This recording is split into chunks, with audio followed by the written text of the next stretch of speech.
معزز حضرات و خواتین، السلام علیکم۔ کل بروز اتوار بتاریخ 9 ذی الحجہ مطابق 16 جون ہمارے لیے یوم عرفہ ہے۔ مختلف احادیث میں عرفہ کے دن روزہ رکھنے کی بڑی زبردست فضیلت آئی ہے۔ حضرت نبی کریم صلی اللہ علیہ وسلم فرماتے ہیں، صیام یوم عرفہ احتسب علی اللہ ان یکفر السنۃ التی قبلہ والسنۃ التی بعدہ۔ حضرت صلی اللہ علیہ وسلم فرماتے ہیں، مجھے امید ہے کہ یوم عرفہ کا روزہ رکھنے سے اللہ تعالیٰ اگلے اور پچھلے سال کے گناہ معاف فرما دیں گے۔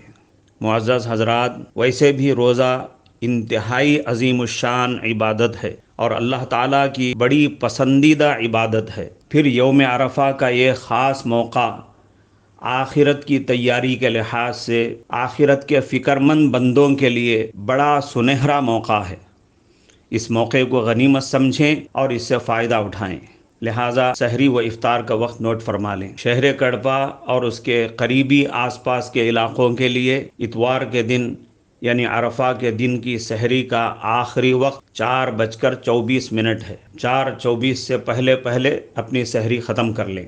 اگر آپ کو مغرب کی اذان سنائی دیتی ہے تو بہتر ہے کہ مغرب کی اذان سن کر افطار فرمائیں۔